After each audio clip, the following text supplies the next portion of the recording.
Welcome to Kansas Ag Report. I'm Ken Rogers. On this week's program, we talk with Dr. Mykel Taylor from K-State. At the recent virtual Risk Profit Conference, she and a colleague presented findings looking at cash rent and crop share differences across the state. And while landowners and renters may agree on many issues, there are some differences when it comes to reaching that agreement. We also have features from the Kansas Soybean Commission and Kansas Department of Agriculture, plus our weekly update from the Kansas Livestock Association and market information from Pinion, a division of K-Coe Isom. Kansas Ag Report brought to you in part by the Kansas Soybean Commission, the Soybean Checkoff, progress powered by Kansas farmers. Kansas Farm Bureau, a grassroots ag organization representing the state's farm and ranch families since 1919. KFB.org. And the Kansas Wheat Commission, lending in the adoption of profitable innovations from wheat. Online at kswheat.com.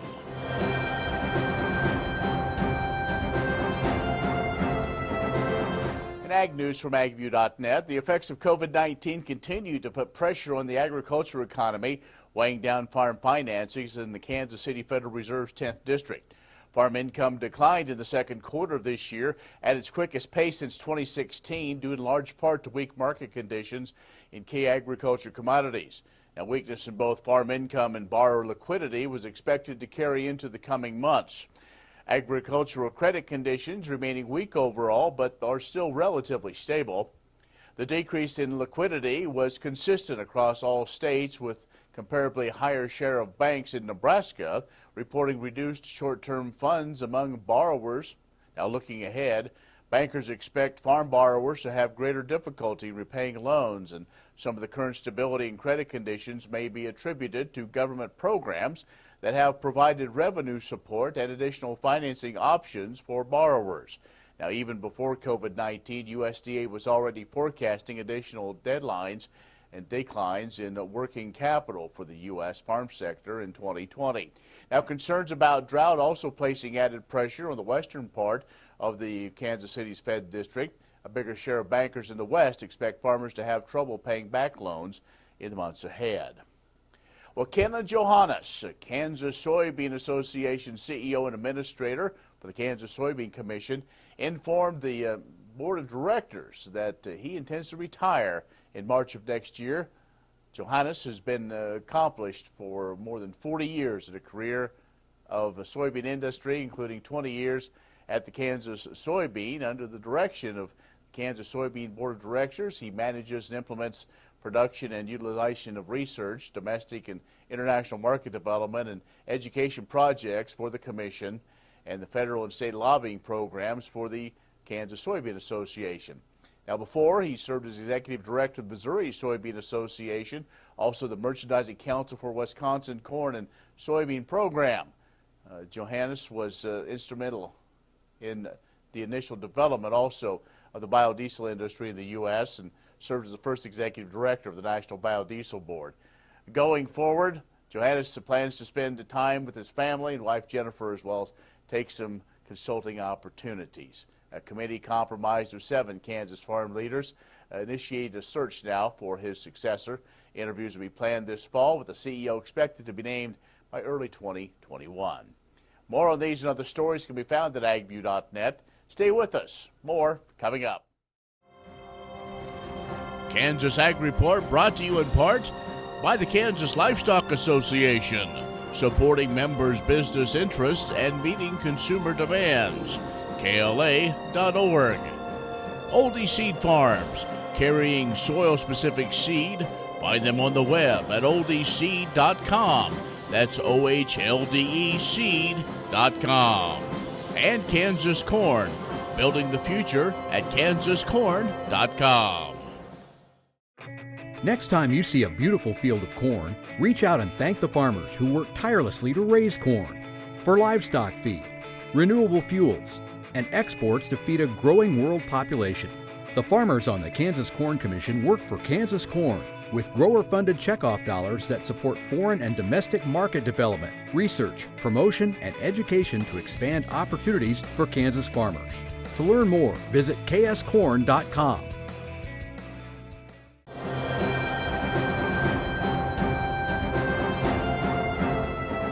And joining us is Dr. Mykel Taylor, ag economist at Kansas State University. She was one of the presenters at the Risk Profit Conference that took place virtually this year. And Dr. Taylor, always great to talk with you. Yes, it's great to be here. Okay, now typically we talk to you about land values and all of those type of things, but looking maybe a little bit different in your presentation to those that took in the seminar, and that's dealing with cash rent versus crop share, and looking at those that subscribe to the Kansas Farm Management Association, those members. So before we get into it, maybe give us that 3,000-foot look at the whole scenario there. Sure. So what's interesting about Kansas and leasing is that a solid 40% or so of our land is leased from somebody who doesn't operate that land themselves. So most, the typical Kansas farm is going to be made up of about 60% owned land and 40% leased land. And so that leased land component is really important for understanding, how that arrangement is made and what kinds of risk factors come into it. And so that's where we look at that cash rent versus crop share, because we have both types of leases in the state. And it's just, it tends to be a matter of preference by the tenant and the landowner as to which type of contract they end up coming out with. Did the research or the numbers show that as we continue to see an increase in those fall crops, especially really the amount of corn acres we're seeing, is that the rotation, did that maybe change the mix of crop share versus a simple cash rent? Well, I would argue it's more driven by the volatility in profits that we've seen over the last 20 years. It does correspond to a change in planted acres in corn, but I think that the driver is more that, as we were going through that period from 2008 to 2014, where we were making really good money, there was a lot of competition for land, and it is easier for a farmer to come in and outbid a neighbor farm on a cash rent than it is for them to try to outbid on a crop share. Because with a crop share, it's hard to be real, say, well, I'll get you more money for your 1/3 or for your 40%. So it's a little trickier there. So we actually saw the more use of cash rent leases during that period of high competition for land. Then starting in about between 2011 and 2016, we actually saw a decline in the use of cash rents, fixed cash rents, and more use in crop share. And I think that's due to the fact that the volatility in the markets, the volatility in profitability all of a sudden started becoming much higher. And you had a lot of farmers who were just looking at that situation saying, I'd rather crop share than try to do this on a fixed cash basis. Dr. Mykel Taylor, K-State ag economist, is joining us, and she was recently one of the presenters at the K-State Risk Profit Conference. Let's take a break. We'll come back and continue this conversation in just a moment. The Kansas Ag Report brought to you in part by Kansas Grain Sorghum, growers working together. Learn more at ksgrainsorghum.org. Grass and Grain, online or in the mail, keeping Kansas farmers informed for over 60 years. grassandgrain.com, and agview.net, serving the Beef Belt and Western Corn Belt with reliable and relevant agriculture information. agview.net. Many seed companies claim to offer the latest genetics, but how many have tested those genetics in soils just like yours? The Oldie Seed Know to Grow research program has fully tested the latest seed genetics in soils that are right in your neighborhood. The Oldie Seed Know to Grow program can recommend the best performing hybrids from technologies like Enlist, Extend, and LibertyLink that will optimize the yield and profit of every acre on your farm. Contact Oldie Seed today.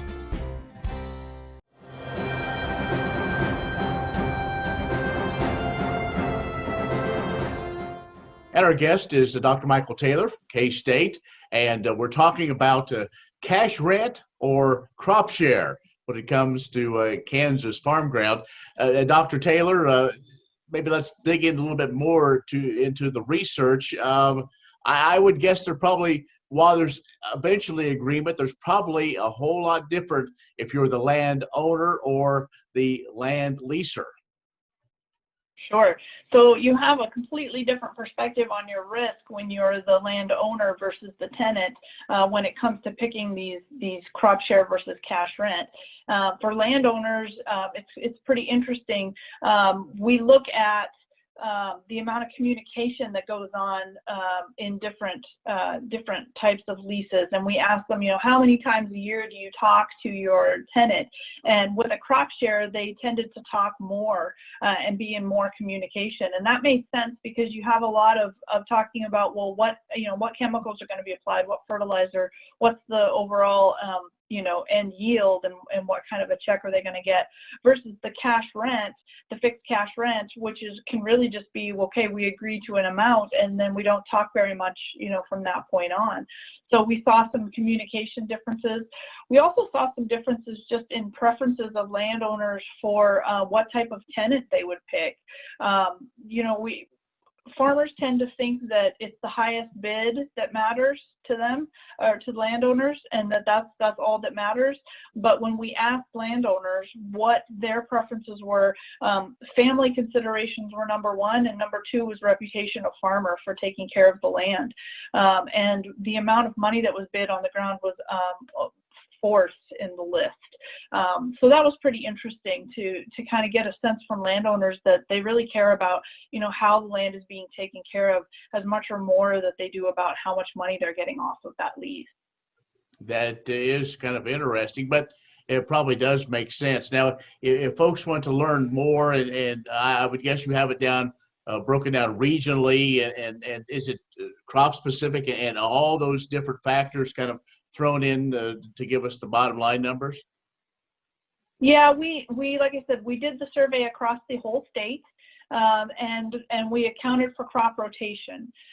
So we looked at that. We didn't have as much diversity on irrigated versus non-irrigated, so we didn't have that kind of diversity in there. Most of it was non-irrigated ground, but we do have that information in there.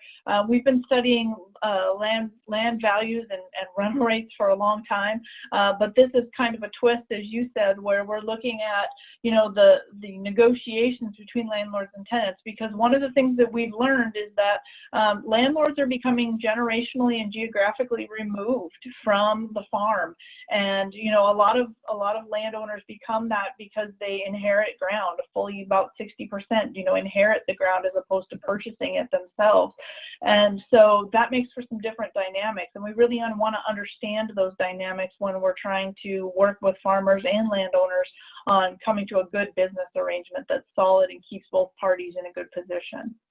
So I assume things like this and items of discussion can be found at agmanager.info? Yes, of course. We've put all this information on agmanager.info under the Risk and Profit conference proceedings, and then we've got other information on the website as well. And then, of course, you can always contact me if you have questions. All right, Dr. Taylor, it's always great to catch up with you, and maybe next year we'll be in person together at the Risk Profit Conference. So thanks. You bet. Hopefully we will be. Dr. Mykel Taylor, K-State ag economist, has joined us. Stay with us. We'll have more coming up. Many seed companies claim to offer the latest genetics, but how many have tested those genetics in soils just like yours? The Oldie Seed Know to Grow research program has fully tested the latest seed genetics in soils that are right in your neighborhood. The Oldie Seed Know to Grow program can recommend the best performing hybrids from technologies like Enlist, Extend, and Liberty Link that will optimize the yield and profit of every acre on your farm. Contact Oldie Seed today. Next time you see a beautiful field of corn, reach out and thank the farmers who work tirelessly to raise corn for livestock feed, renewable fuels, and exports to feed a growing world population. The farmers on the Kansas Corn Commission work for Kansas corn, with grower-funded checkoff dollars that support foreign and domestic market development, research, promotion, and education to expand opportunities for Kansas farmers. To learn more, visit kscorn.com. What if U.S. soybean meal were more than a commodity? If seed companies and the soybean checkoff built a better variety? That future is here. The time is now. To meet end-user demands, the soybean checkoff is investing in the compositional quality of soybeans, including meal. A message from the Kansas Soybean Commission, the Soybean Checkoff, progress powered by Kansas farmers.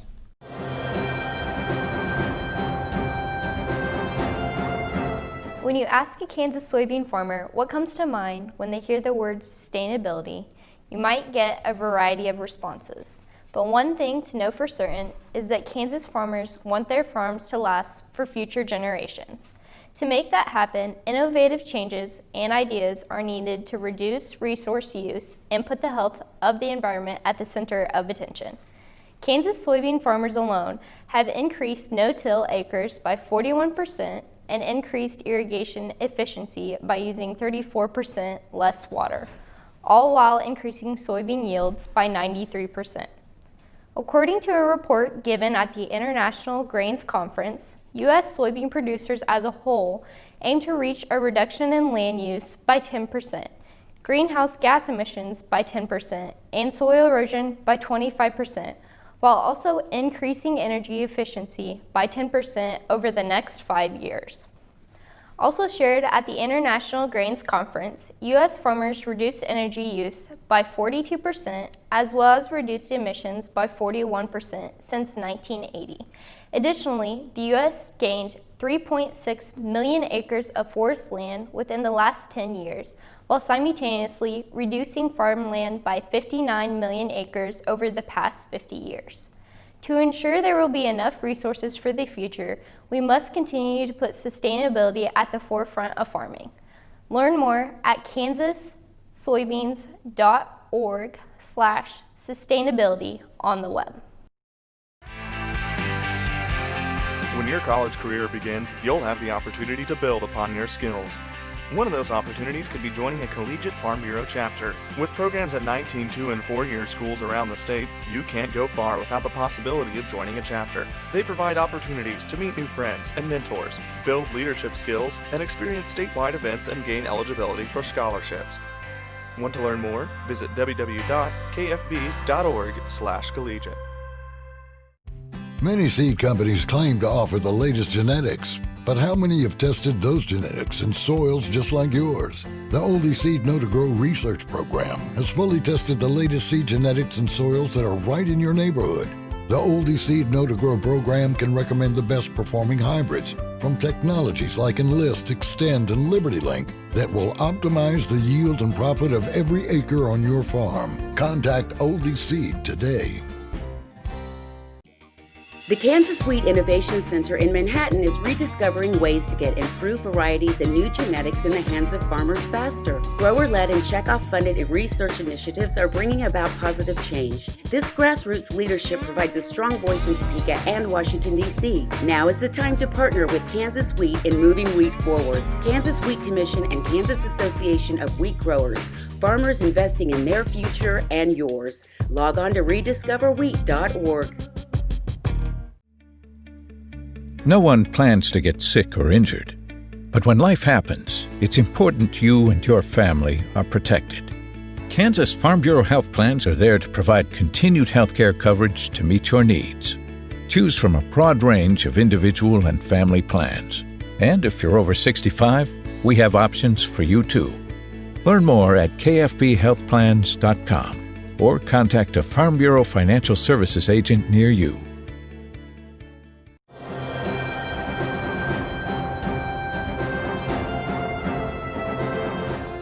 Several weeks, the Kansas Department of Agriculture has heard from hundreds of Kansas residents in response to the news about unsolicited packages containing seeds that have been received by many people, including Kansans.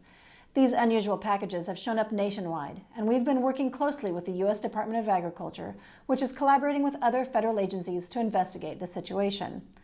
If you or someone you know has received a package of seeds that you did not order, we strongly urge you to follow the instructions we received from the USDA. First of all, do not plant the seeds. If possible, please send the seeds to the state USDA Animal and Plant Health Inspection Service office. Double bag the seeds and packaging, including the mailing label, in plastic resealable bags like Ziploc bags. Place everything in a padded mailing envelope and send it to the USDA APHIS address we've shared on our website at agriculture.ks.gov/seed. USDA is currently collecting seed packages from recipients across the country and will test their contents and determine if they contain anything that could be of concern to U.S. agriculture or the environment. If you're not able to mail the package to the USDA, the other option is to dispose of the seeds. Instructions for the disposal method can be found on our website as well. If you have already planted the seeds, please contact KDA immediately, as there are different instructions for planted seeds, which are also on our website. At this time, there's no evidence to indicate the seeds being sent pose a health danger to people or animals. USDA has indicated this may be a brushing scam, in which people receive unsolicited items from a seller who then posts false customer reviews to boost sales. KDA is committed to protecting plant health in the state, and unknown seeds of an unknown origin could threaten that plant health. By following these procedures, you can help us reduce the risk of those threats in Kansas to protect Kansas agriculture and all Kansas plant life. Thank you. Imagine turning soybean oil, used cooking oils, and waste animal fats into fuel so amazing it drives U.S. jobs and our economy forward. Learn more about biodiesel at americasadvancedbiofuel.com. The Kansas Wheat Innovation Center in Manhattan is rediscovering ways to get improved varieties and new genetics in the hands of farmers faster. Grower-led and checkoff-funded research initiatives are bringing about positive change. This grassroots leadership provides a strong voice in Topeka and Washington, D.C. Now is the time to partner with Kansas Wheat in moving wheat forward. Kansas Wheat Commission and Kansas Association of Wheat Growers. Farmers investing in their future and yours. Log on to rediscoverwheat.org.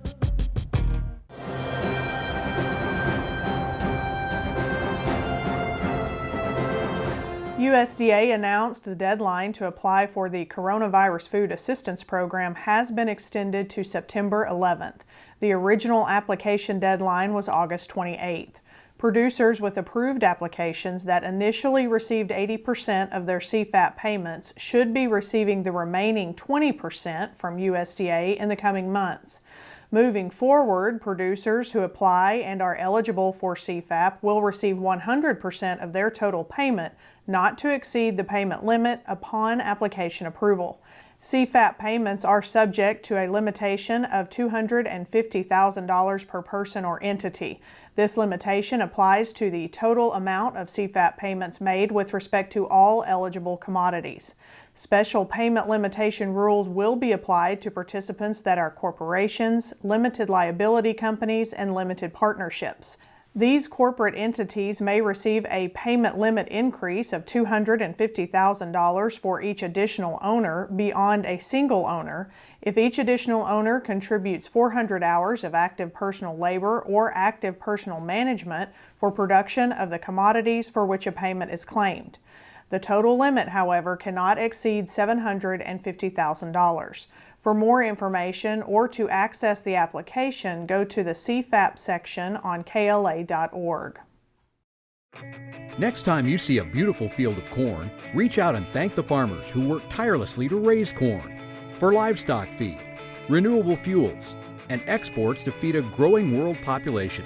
The farmers on the Kansas Corn Commission work for Kansas Corn with grower-funded checkoff dollars that support foreign and domestic market development, research, promotion, and education to expand opportunities for Kansas farmers. To learn more, visit kscorn.com.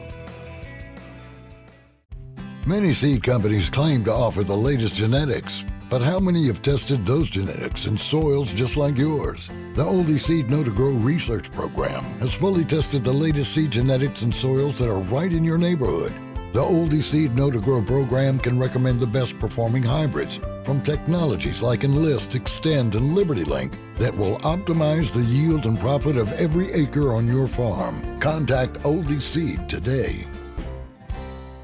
Grain sorghum is one of the most important cereal crops worldwide, and Kansas leads the nation in its production. Over the years, sorghum has been either exported, used in animal feed domestically, or for other industrial uses. Recently, its use in the ethanol market has seen tremendous growth, with 30% of domestic sorghum typically going to ethanol production. Kansas Grain Sorghum is committed to sorghum research, market development, and education. Learn more at ksgrainsorghum.org.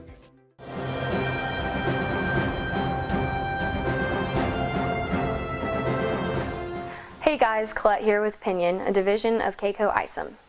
It sure is nice to have some positive things to talk about this week with the grains seeing a rally. Beans have rallied 50 to 60 cents back to pre-COVID levels. Corn has come up 20 cents off the contract low we put in 2 weeks ago. And wheat has also tacked on 20 cents this past week. There has been lots of news in the markets here lately. China continues to buy commodities, giving the markets a much needed source of demand as we look at record yields and high carryouts. The U.S. dollar has put in a contract low, trading at levels we haven't seen in 2 years. A weak dollar is good for the American farmer as it makes commodities cheaper to the consumer. Another supporting market we've talked about is crude oil. We're still hanging right around that $40 mark on crude and have been for a few months now, but we are slowly pushing higher. Cattle markets are still trading sideways, but have recovered to levels we were at pre-COVID.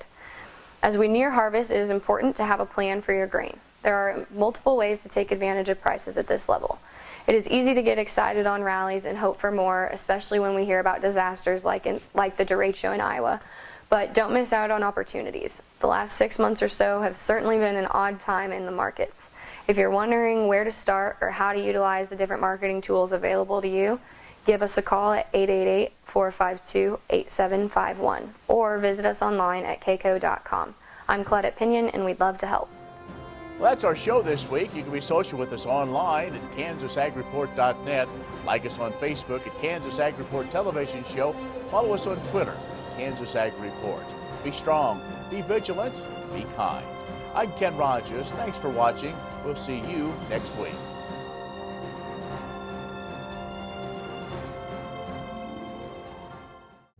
Many seed companies claim to offer the latest genetics, but how many have tested those genetics in soils just like yours? The Oldie Seed Know to Grow research program has fully tested the latest seed genetics in soils that are right in your neighborhood. The Oldie Seed Know to Grow program can recommend the best performing hybrids from technologies like Enlist, Extend, and Liberty Link that will optimize the yield and profit of every acre on your farm. Contact Oldie Seed today. Kansas Ag Report brought to you in part by Kansas Grain Sorghum, growers working together. Learn more at ksgrainsorghum.org. Grass and Grain, online or in the mail, keeping Kansas farmers informed for over 60 years. grassandgrain.com. And agview.net, serving the Beef Belt and Western Corn Belt with reliable and relevant agriculture information. agview.net.